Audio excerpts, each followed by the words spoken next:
All right. Hi, Juan. Great for you to have joined us. Just want to make sure you guys can hear me loud and clear. Right, we're streaming directly into Zoom. We're streaming onto Zoom and directly into the Vantage app as well. So you should be seeing my slides. Just build your trading strategy part 2 out of 3, which involves day trading. Right. So welcome to today's Vantage Markets webinar series. All right. Just before we start, just want to make sure you guys can hear me loud and clear and see my presentation slides as well.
All right. Hi, everyone. Welcome to today's webinar series brought to you by Vantage Markets, where the topic will be on building your trading strategy, part 2 out of 3, where we'll be covering day trading. As usual, we're streaming directly into the Vantage app as well as over Zoom, so do not hesitate to drop your questions at any point during this webinar. All right, let's just start things off. Right, okay. As usual, please take note of that the information, context, and opinions which are expressed in this presentation and on the following slides are solely those of the presenter and not necessarily those of Vantage, and are solely used for educational purposes as they do not constitute investment, advice, and/or consultation on how a client should trade. Also, take note of the risk warning that comes with trading margin, forex, and CFDs, as they carry significant risks and is not suitable for all investors. You could lose substantially more than your initial investment. All right, so here's the agenda for today. So we'll look at key news events, how to identify key news events, which websites can we use to find out about these key events, and how can we interpret the events as well. Then we'll also talk about referencing the higher time frame. It's good to, although this is a day trading strategy, it is good to reference the higher time frame, such as the daily time frame or the 4 hour time frame, to give us an overarching view of where uh, how that instrument has been trading, right? This could be a forex pair, a commodity, or an indices, or one of the indices, right? It gives us at least a top view of how that security instrument has been trading, so that we are able to identify the key trend that is in it. It could be a bullish trend, sideways action, or bearish trend. Right. And also, we'll also look at which time frame you should use for day trading. Typically, this could be 5, 15, or even 30 minutes as well. But usually, for me, I would use the 5 or 15-minute time frame to uh, to identify the buy and sell entries once I've used the higher time frames to establish the trend. Then, of course, we'll look at identifying momentum, right? We'll look at what indicators can we use to identify momentum and what can help us to best create a buy or sell strategy based on these indicators. And then, of course, we'll look at taking the trade. We'll give some examples of how we can trade certain news events. And then also we'll just round up with the basic day trading techniques. All right, so my name is Ketan Ramesh Chandra. I'm an investment analyst here at Everest Fortune Group. So this webinar series is brought to you in a special partnership between Vantage Markets and Everest Fortune Group, where we've been the finalists for Best FX and Equity Research for the following years, 2019, 2020, and 2021.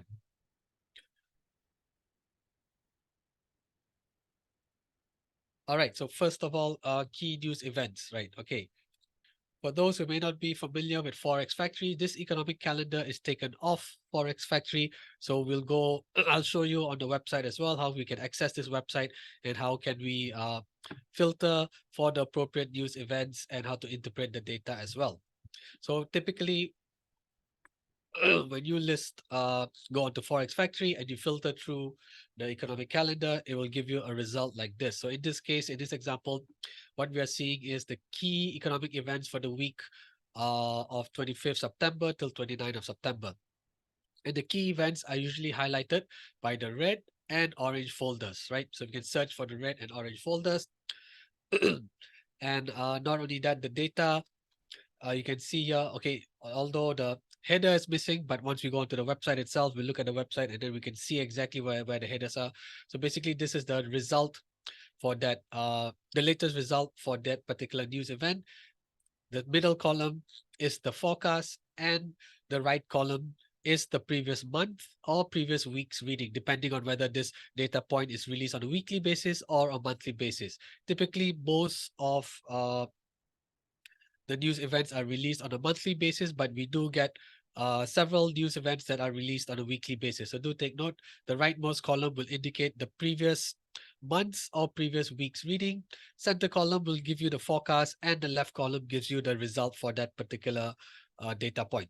So when that data point is in green, when the actual result is green, that means it's usually higher than the forecast. So if it's higher than the forecast and it's in green, then this typically should function as a bullish catalyst for the relevant currencies. So in this case, this is for German IFO business climate. It came in at 85.7, which was a little bit higher than the forecast. That's why the number is in green. So typically, this should act as a bullish catalyst for the euro, right? So you can see here EUR euro. So that means this for the currency, the euro dollar currency. This data point would have acted as a potential bullish catalyst for the euro, and we would have quite likely to see a short-term rise in the euro. Similarly, if you look at here in the US, right, on 26 September, 2 p.m. GMT, or do take note, this timing is all on GMT time. And when we go on to Forex Factory later, we'll be referencing all the time in GMT time as well. So you can see that CB is Conference Board Consumer Confidence and New Home Sales, two different data points. So you can see both of the actual data printed in red, which was lower than the respective forecast. So generally, this means that the data was bad, and that would typically mean this could function as a bearish catalyst for the US dollar, right? So you see the data points coming in red. So that means this, and we see here USD. So this means that these data points would have functioned as a potential bearish catalyst for the US dollar. So that means dollar index should be rising and currency pairs such as the euro and the pound should be falling, right? So that's how we can interpret the data. And conversely, if this data came in higher than the respective forecast, and then they would both be highlighted in green, and that would mean that this would most likely function as a bullish catalyst for the US dollar. So that means, oh, sorry, going back again, sorry, apologies. This data came in red, so this would be the bearish catalyst for the US dollar. So that means dollar index will fall and currencies like the euro and the pound will rise, right? Now, conversely, if the data came in higher than the forecast, these actual figures would be highlighted in green. That would mean these data points would have likely to function as a bullish catalyst for the US dollar. So that means dollar index will rise and currency pairs like the euro and the pound would fall, right? So that's how we can interpret Forex Factory. Similarly, these are the key economic events for this week from Tuesday, 17th of October till the 20th, right? So how do we search for this event? So let's go on to Forex Factory, right? So now I'm on Forex Factory. So it's very easy to search for this. You just go to Google, type Forex Factory, right? And the first result that you get would be the Forex Factory website. You can either click on this link here, or you can go directly to the calendar and click on calendar, right? So now once you're in calendar, right, you can see there's several things here up here.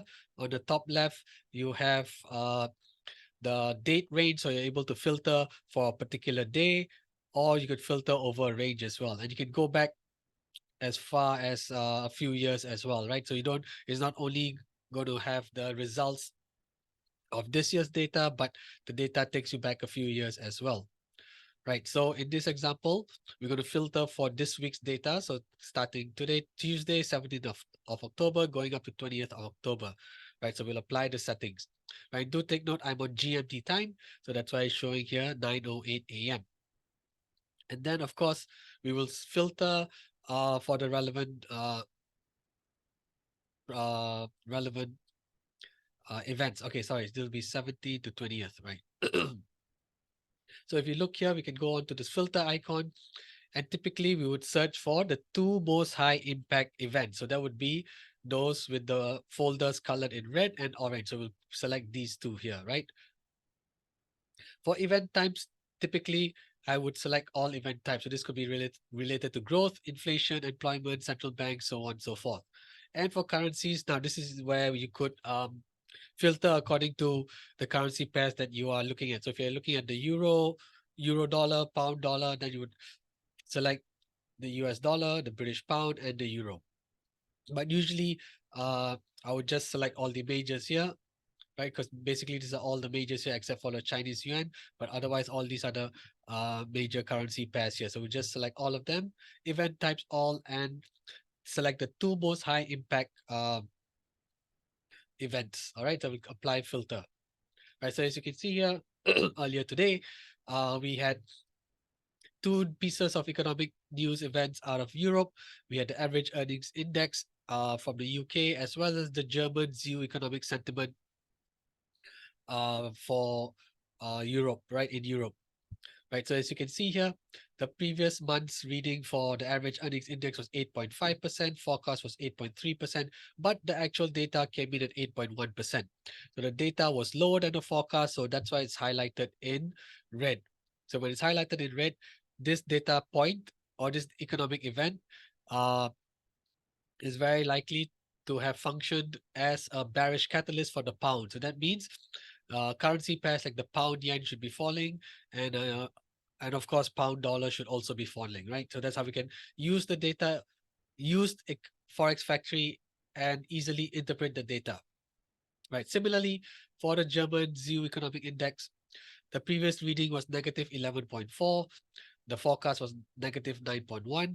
But in this case, we had a reading of negative 1.1. So although the reading was still negative, but it was much better than the negative reading, the previous month's reading of negative 9.1. So that's why this number is highlighted in green. So that means that this would typically function as a bullish catalyst for the euro, right? So that's how we can easily interpret the data on Forex Factory. Right. Okay, now let's move back onto our slide. Okay, but since we've seen, okay, average earnings index, this is in red. This would have been a high impact event for the pound. So let's quickly go on to pound dollar and see what happened, right? So we are on GMT time. So this news release was at 6 a.m. I'm on the 30-minute time frame. I'm also on GMT time on my uh, clock for trading view. So if we go to 17th of October, 6 a.m. This is the candle here. So you can see indeed that that data point did function as a bearish catalyst for the pound.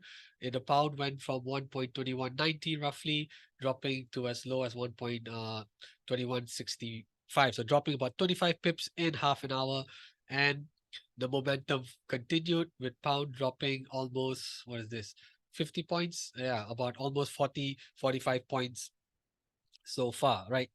So that's how you can see how we can interpret the data as well, right? So once you see the data is negative, or it's going to function as a bearish catalyst for the pound, you can see that. Let's zoom in onto the 5-minute time frame to see how it actually played out, right? 6 a.m. is when the news was released. Pound went from 1.2193 to as low as 1.2180. So losing about 15 pips. But then, of course, you don't have to trade immediately. You can wait for the first 5-minute candle to close and then see that, okay, the data has the data was bad. So this would likely to function as a bearish catalyst for the pound. So this is where after the first 5-minute candle close, you can probably then open open a short position here at about 2190 as well. Give yourself about a 20 pip stop loss, right? And then you would have at least from, what is it, 2190, you would have at least covered maybe about 20 to 25 pips, right? So when you're day trading as well, we're not looking for outrageous number of pips when it comes to taking profit, right? On an absolute level, probably you could look anything between 20 to 40 pips would be a pretty decent target to aim for. All right, okay, so let's move on back to Forex Factory.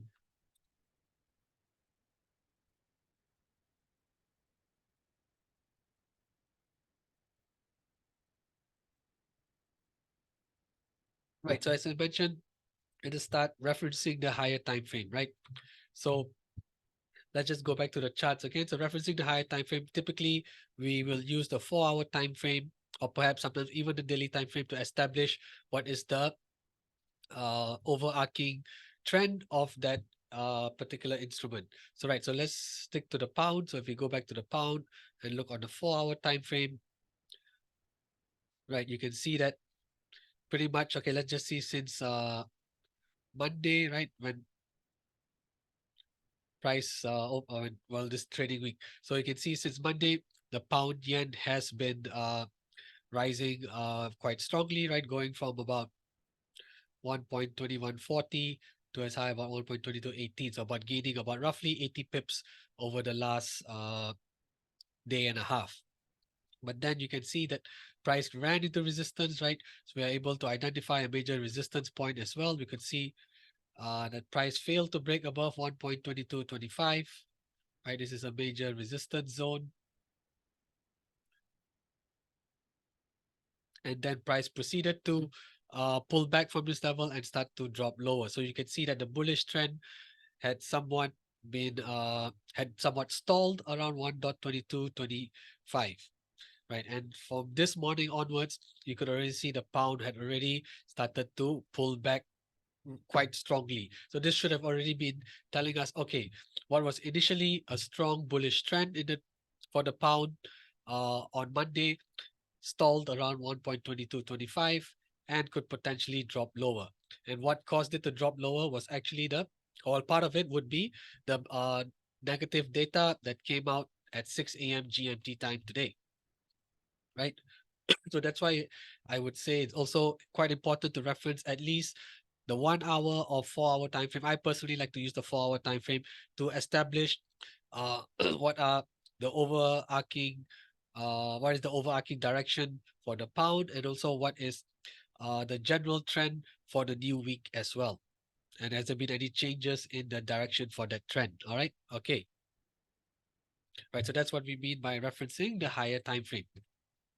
Right now, what time frame should you use for day trading? Typically, for me, I would use what we saw earlier when we were looking at the charts for the British pound. I would use generally the 5 or 15-minute time frame to help me identify uh, the sell entries as well as the stop loss levels. Right, now moving on to identifying momentum, right? Because then we saw what we use. There's two ways to identify momentum, right? We can use technical indicators as well, and of course we can use news and price action, right? So what we saw earlier was an example of using news and seeing the price action, and then capitalizing on that on that trend. But also we would like to complement that with technical indicators. So we'll look through uh, three of the more common momentum indicators and how we can use them and how we can interpret them as well. All right. One of the first momentum indicators that we're going to start with is the moving average convergence divergence indicator, otherwise simply known as the MACD, right?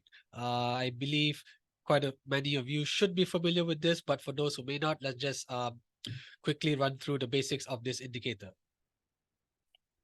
Right, so basically this is a momentum indicator that uses three exponential moving averages to identify price movements. The difference between these averages is shown in a histogram. Okay, right, the histogram those vertical bars, right? Which I will explain later in the chart uh on the next slide.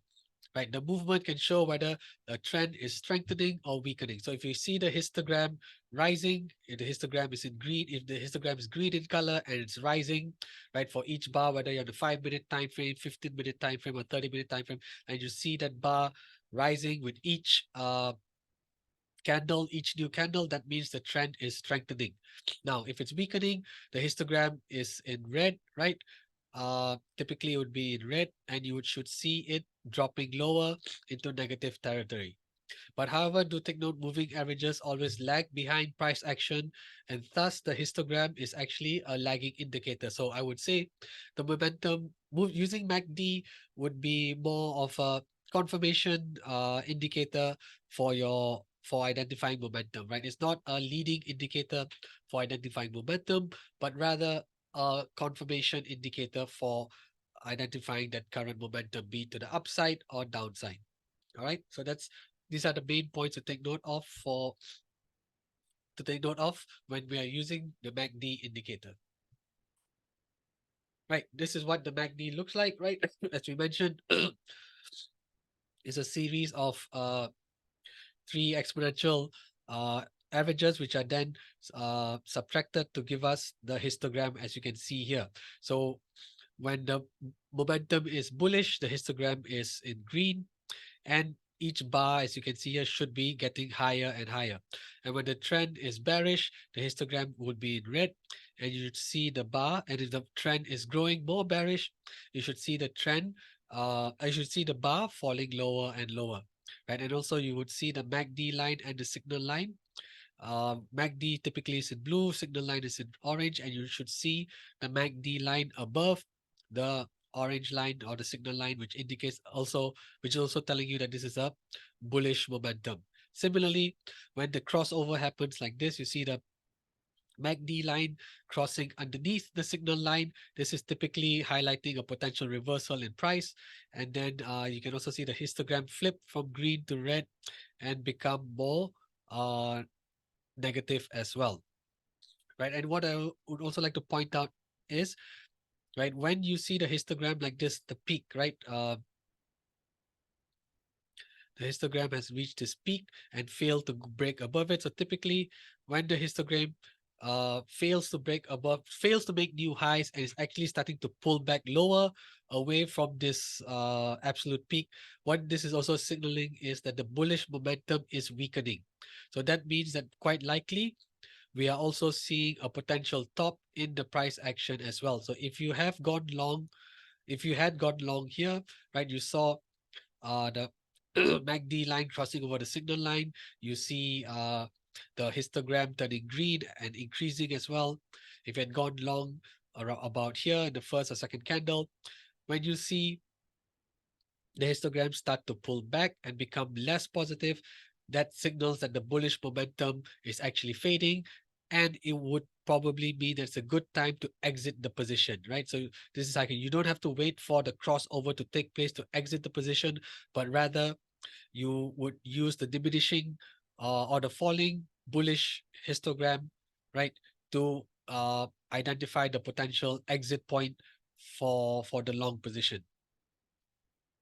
Similarly, when the crossover happens, that's when you should be looking to short uh, the instrument short, right? And then similarly, as uh, the uh, the histogram becomes less negative, right? We see an absolute uh negative level here, but then you see it start to become less negative, right? So when you see the histogram becoming less negative, that's when you would typically start to uh uh exit the short position as well, right? So that's how you can apply it to the upside and downside, right? Because the MACD is a lagging indicator, uh do not wait for, in this sense, the crossover to take place before you exit the long position. Similarly, you wouldn't wait for the crossover to take place before to exit the short position.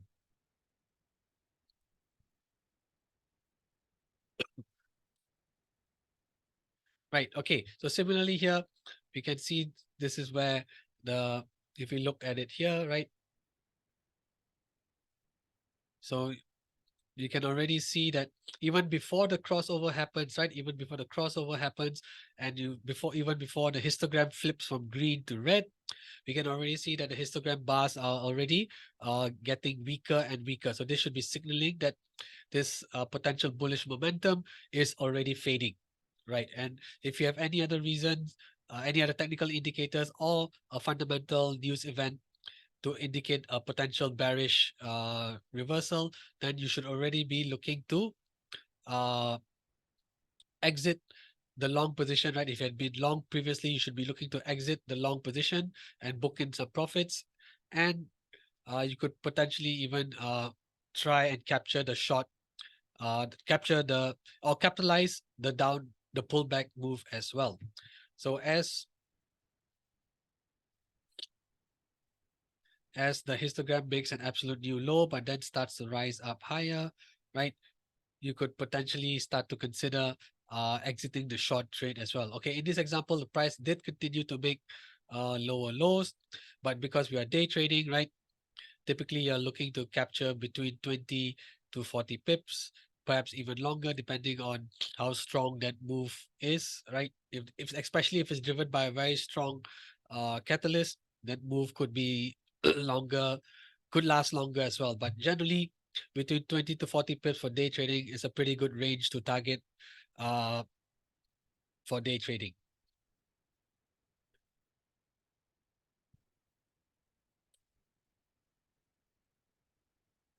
All right, so over here, there are several examples here.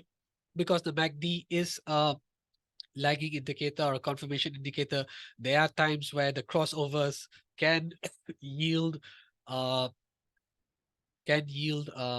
false signal, right? So as you can see here, where do we get the false signal? Right, here's a false signal, although there's a crossover here, right? The MACD line crossing over the signal line, and you can also see the histogram flip from red to green. But although there was no momentum, there's no follow through in price, right? Price actually stalled. So this was a fake out. This, you can argue, okay, there was a slight move to the upside, but the momentum didn't last. Similarly here, this is also a fake out. This is probably a little bit better here, captured here, and also this is a little bit better here. So you can see in this example how we have several instances of where MACD can be used successfully, and in some cases where it cannot. So that's why it is always important never to use any indicator in isolation, because if you use any indicator in isolation or by itself, you're likely to face false breakouts as well. So this is, as you can see here, right? There's two cases of false breakouts.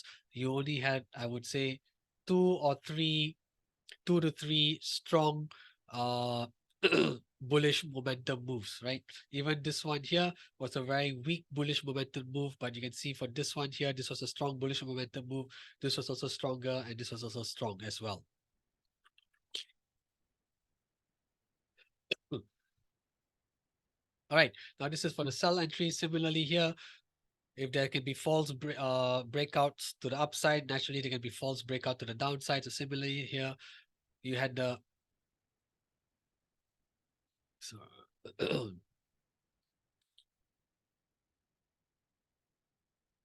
you had the MACD line crossing over the signal line, which would typically indicate a bearish reversal, but it did not take place here. This was a false breakout. this was okay. This was also a false breakout here. Similarly, these are the other cases where you had a positive bearish reversal, bearish reversal, bearish reversal with strong moves, right? You can see the strong moves down. Right, that is why it's important to never use any any indicator, be it to the upside or short side, in isolation.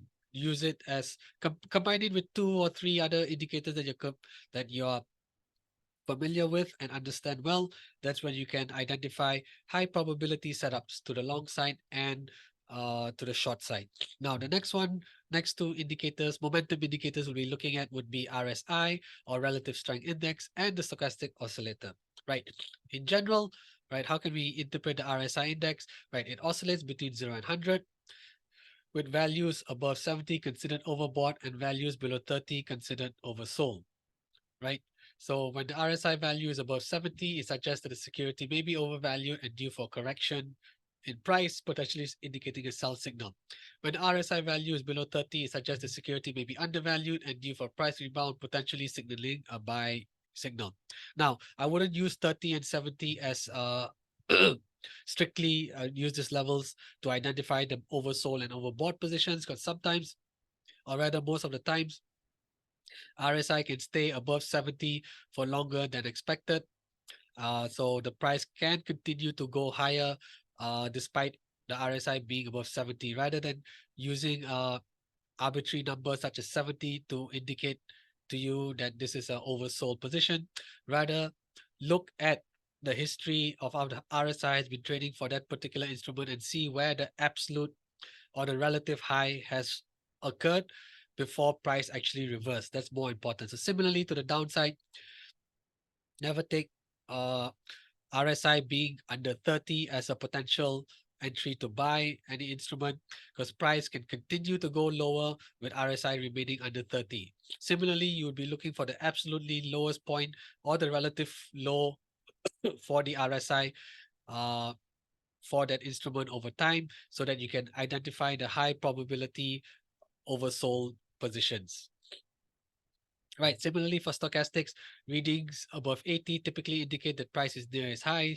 Readings above 20, under 20 indicate the price near the low. Similarly, don't take 20 and 80 uh, as as a what do you call it? As a like something like a dogma, right? You cannot use it at you cannot strictly follow 80 and 20. There's cases where you can see stochastic pushing above 90, 95, 99, continuing to go higher while price is still going higher. Instead, similarly, like what I mentioned for RSI, you should be looking for the relatively or the relative high for that reading and the relative low over time for that instrument to identify the actual oversold and overbought positions, which is what we'll show in the next few slides. All right, okay, so we'll start off with uh stochastics, right? So in this case, you can see here, as we mentioned, 20 and 80 would be the threshold levels. So don't take the threshold levels as a guide, because you can see here, price actually went way above 80. It actually hit 93 before the reversals actually took place, right? You can see that if you had started to short an instrument every time stochastic went above 80, then you would have been probably getting in too early for that particular short setup. But rather, you should be looking at the absolute level or the relative level of where it happened. So similarly here, right, this is also where it happened. And you can see here, right, this is where price reversed, and also here as well, price also reversed, right? So you should not use 80 as the threshold every time to initiate a short sell position, but rather look at over time. As you can see here, you can see how high where the relative high of the RSI is made, and then use that to identify the high probability bearish reversals. Right. So similarly here to the downside,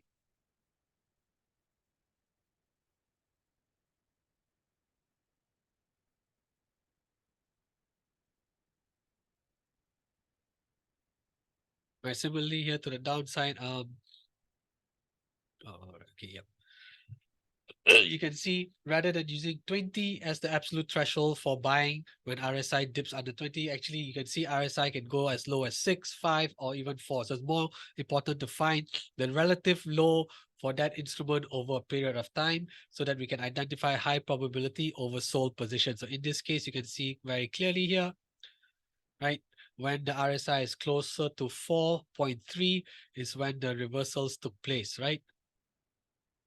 You can see very clearly here that the relative low uh, takes place. That's when the reversals happen.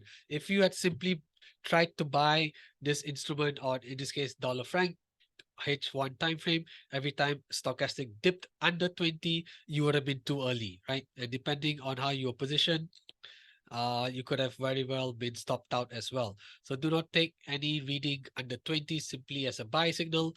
Look for the relatively lows and relative highs as we saw over the last two slides, right? This is more important rather than taking arbitrary numbers such as 80 and 20 to identify oversold and overbought positions. Look for the actual look for the actual relative high to indicate uh, high probability bearish reversals, and look for the relative lows to identify high probability bullish reversals. That's how we can use the stochastic oscillator more efficiently. Right. Similarly here, we are also using an ascending trend line. We can see where price has respected this trend line. Similarly here, when we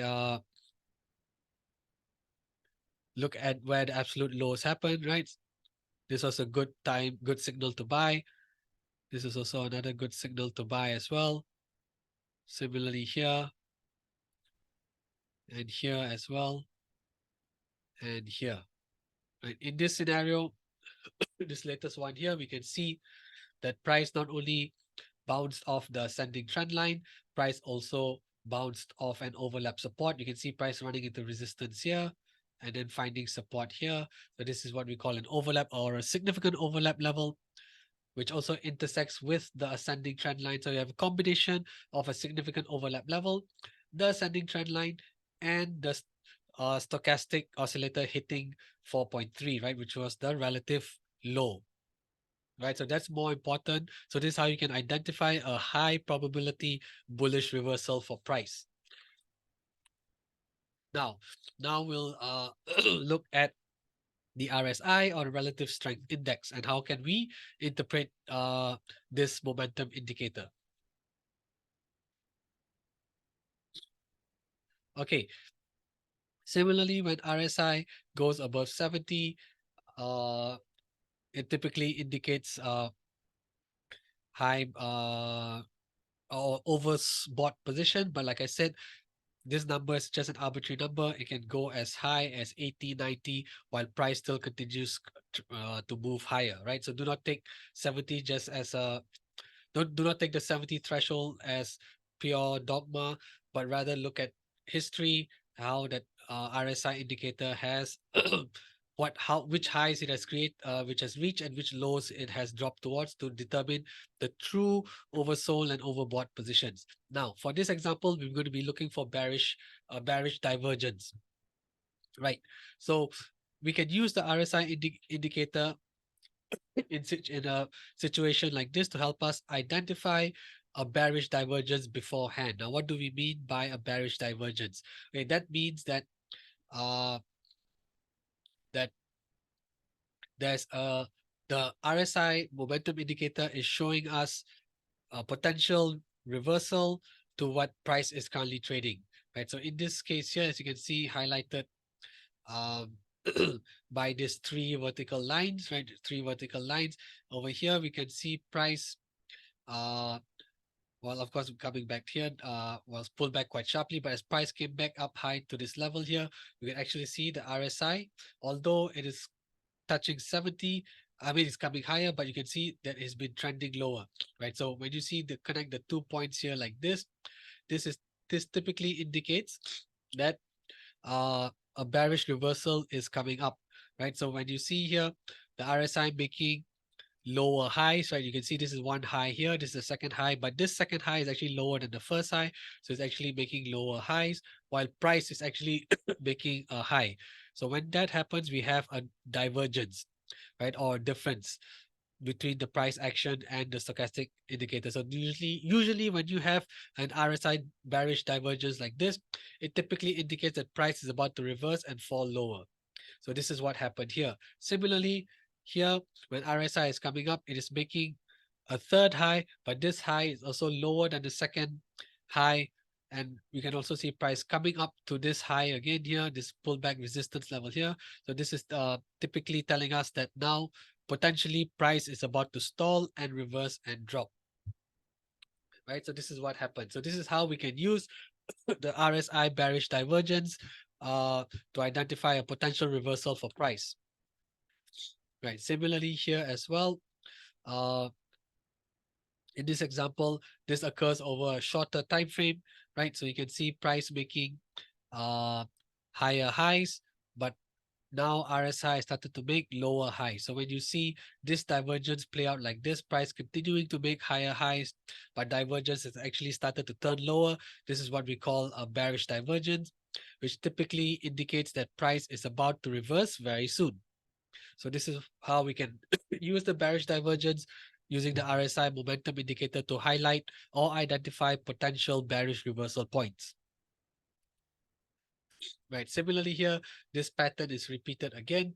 We can see as we move forward in time, price making higher highs, but RSI is now making lower highs. So now this is also now signaling to us another potential reversal for this instrument. Right. So that's how it plays out. So these are the examples and patterns that that you can study and be able to recognize across various time frames as well. This could be like the 30-minute time frame, 1 hour time frame, or 4 hour time frame, or perhaps even a 15-minute time frame, right? Now here, okay, again, you're also looking for the divergence of potential, right? Basically, price is making higher highs, RSI is making lower highs. This is the uh key point to take note of. And we can also use identify this as this was a previously a major or acting as a pullback resistance level, which then acted as a support level, so then creating a very strong overlap support. So as you see the bearish divergence play out, you can target this level here as your take profit level once the reversal actually takes place.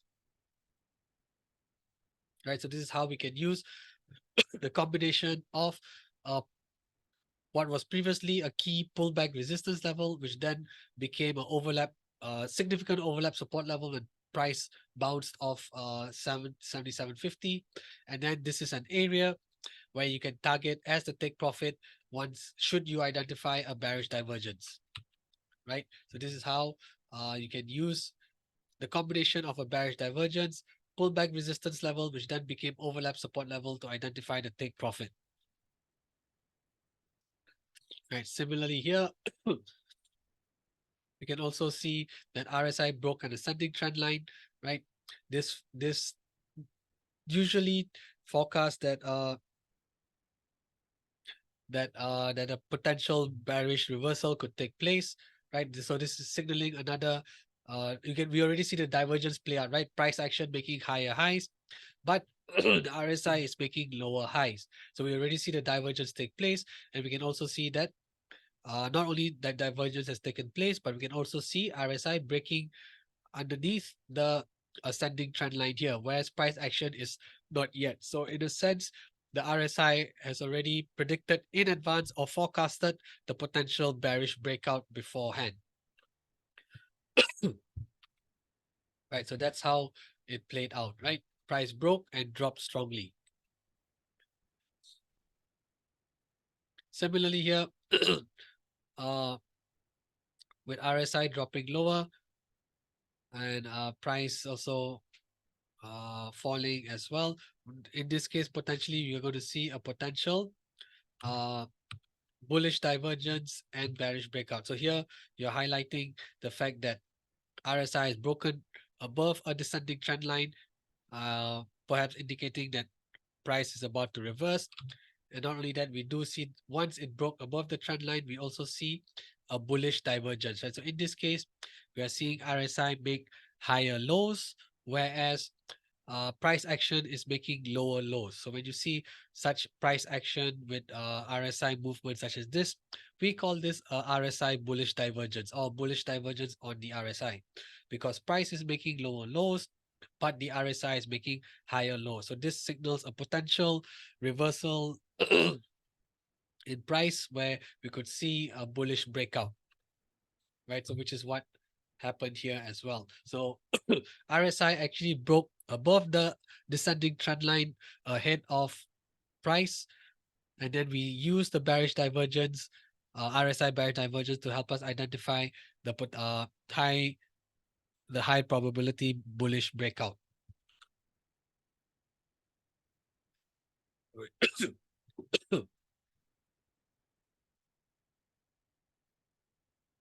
All right, taking the trade. Right, there are several news events that you can use. Right, there are many news events you can use depending on which currency pairs you're trading or which commodity you're trading. But for this examples, for the examples that are used for taking a trade, I'll just use the news events that cover U.S. unemployment claims. Now, this is a weekly data point that's released, right? It's at 12:30 p.m. GMT every Thursday. So this is something that's you can trade every week. And of course, we have central bank interest rate decisions, which are of course very high impact as well, especially when it involves the Federal Reserve. So right, okay, we'll just look at past examples of how we can use news data events and MACD to try and capitalize on the momentum for day trading. Right. So in this case, like I said, this example is from 15 June, 12:30 p.m. GMT time, unemployment claims. So usually when the unemployment claims data is in green, this would like remember as we mentioned on Forex Factory, right?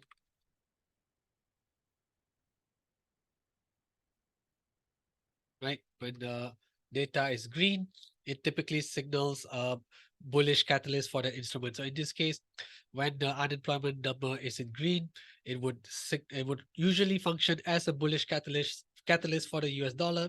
And when the unemployment number is highlighted in red, unemployment claims number is highlighted in red, that means it's going to function, very likely going to function as a bearish catalyst for the US dollar. Right? So that's how we can interpret unemployment claims. Right. Okay. So going back to this trade. So in this example, we're on the dollar chart for the dollar index. I'm on the 1 hour time frame. And this is I'm on UTC time. So on trading view here as well. So at 12 p.m. GMT, the dollar index was trading about 103.31, but it dropped as low as 102, dropping about 130 pips over the next 3 to 4 hours.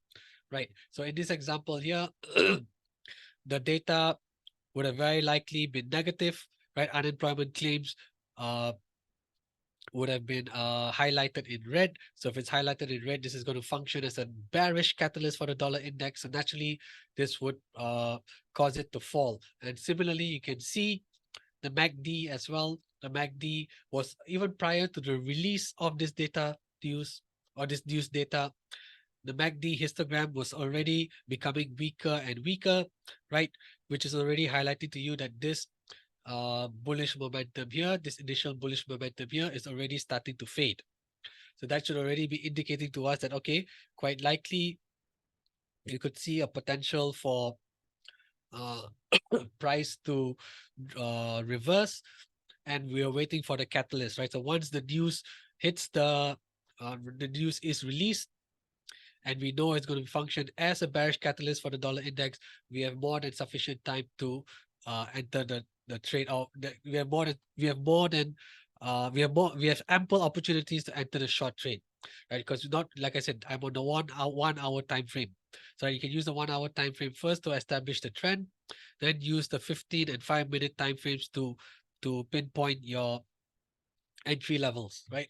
So once you know the data is in your favor for a short trade, you also see the momentum switching across the various time frames, 5, 15, 30. That's when you know you can enter short on the dollar index, and it lost 130 pips. Let's see, 1, 2, 3, 4, 5, 6, 7 in about the space of 6 to 7 hours. So there's ample opportunities to take advantage of the negative data to short dollar index, right? Obviously, no one can capture the full 130 pip move down, right? Or whether it's a down move or up move, no one is able to capture the full 100% of the move. But if you capture at least 40 to 50%, that's already a very good target to achieve. Similarly, if the dollar index was falling in this period, typically the dollar index and gold prices have an inverse relationship or negative correlation. So if the value of the dollar index is falling, usually gold prices are rising. So that's what happened. And on this date, 15 June, 12:30 p.m., the news was released. It was negative for the US dollar. So that means gold prices would jump or would rise. Similarly here, you can see the MACD crossover taking place. You can also see the bearish histogram becoming less negative, suggesting that price is about to reverse, which is what happened. So even if you missed the first hour, right? Do take note, I'm on the 1 hour time frame. Even if you had missed the first hour when the news was released, you have the confirmation that the news is going to be bullish for gold prices. You also see MACD making the crossover, giving you ample opportunity to grab, to book, to take, to open a long position and capture the move, uh, the bullish move up for gold prices. Now, similarly on 14th of June, 6 p.m. is when FOMC, the interest rate decision is released along with the statement, right? You can see the crossover take place as well on the 1 hour time frame, and then you can also see how price moved higher, and as uh, the histogram started to fade, right? Histogram started to become less positive and started to fade. That's also when you can also, it's already telling you that that the bullish momentum is fading and that you should be looking to at least exit or book some profits on the long side. Similarly here, if dollar index is rising post FOMC meeting, gold prices are going to be falling. So similarly, gold prices fell from about 1956 to as low as 1928, right? So you can see how we can use the combination of a news event acting as a catalyst for the dollar index, and then you can trade the dollar index itself, or you can trade gold, or of course you can also trade the pound and the euro as well. So in this scenario, if the dollar index is rising, then of course the euro and the pound would be falling along with gold prices as well. So that's how we can interpret the news events. Use MACD as a to identify this reversal in trend, and also use MACD histogram to tell you when that trend is fading, right? So you can see here as the histogram becomes more and more becomes less negative, right? The bearish histogram become less negative. This is telling you that the bearish momentum is already fading, and it's quite likely you should be looking to exit the short position uh for gold. Right. Similarly, this is something more recent. So unemployment claims on 12th of October last week at 12:30 p.m. Right. So this number is 209, is lower than the forecast. Okay, I'm not sure why this number is not highlighted in green. But for unemployment claims, it's a little bit different from other data points. When the actual number is lower than the forecast, this number is actually highlighted in green because what it means is if there are less people filing for unemployment claims or unemployment benefits, this typically acts as a bullish catalyst for the US dollar. If there are more people filing for unemployment claims than the forecast, then this would function as a bearish catalyst for the US dollar. So this is how unemployment claims is a little bit different, but usually in Forex Factory, this is data result like this would be highlighted in green. So if this is in green, this would function as a bullish catalyst for the US dollar, which is what we see in the dollar index here. And in this chart, I'm on a 30-minute time frame. You can clearly see the crossover take place on MACD as well. You can see the momentum rising. So even if you had missed the first 5 or 15 minutes following this news event, there was ample time, ample opportunities for you to ride this move to the upside, right? So it's always better to wait for the data to be released to give you confirmation that this particular data point, is it going to act as a bullish catalyst or a bearish catalyst? Then you can quickly do your technical analysis and use indicators such as the MACD on the 5-minute time frame, 50-minute time frame, or in this example, 30-minute time frame, to see uh, where the reversal or the bullish momentum has taken place or not. And as I said, because I'm on a 30-minute time frame, you can see there's ample opportunities for you to enter the trade following the news result. Right. Similarly, if the dollar index is rising strongly over this period, currency pairs like the euro and the pound will be dropping, which is what we are seeing here as well. The euro going from about 1.0626, falling to as low as 1.0555 in a matter of 90 minutes. Right. So the euro dropped almost 70 pips in a matter of 90 minutes. So more than ample opportunities for you to ride the short wave, the short trade down. Right. Okay, just to round up today's webinar. So the basic day trading techniques to take note of would be to follow the trend, right? So that's why we use the higher time frames, such as the 4-hour time frame and even the 1-hour time frame, for you to establish the significant bullish trend, bearish trend, or sideways trading. For me personally, I would use the 4-hour time frame and the daily time frame, but using 1 hour or 4 hours is more than sufficient to establish a significant trend in price. Similarly, you can also use a contrarian investing strategy, right? This is how we can use the RSI bearish divergence and RSI bullish divergence, right? To identify the contrarian investing strategy. And what we just went through as a last bit was trading the news, how to identify news, how to filter news, and how to interpret the data correctly to tell us whether is this data point going to function as a bullish catalyst or a bearish catalyst for that particular instrument. All right. So that's the webinar for today. If you have any questions, do not hesitate to drop me anything now. Otherwise, for those who are on Zoom, I'm just going to launch a poll. So yeah, would appreciate it if you guys can give your feedback as well. Otherwise, we're going to wrap things up and we'll just yeah, and yeah, so do take note of how you can use um, news, RSI divergence, stochastics, momentum indicators, and also MACD momentum indicators to help us identify trend and also reversal of trend as well, right? For your day trading strategies. And typically, anything, if you target anywhere between 20 and 40 pips, for day trading strategy, that's a very good target to achieve. And especially if the news event is a very high impact news event, then of course you could get a much stronger moves as well in terms of absolute pip levels. All right.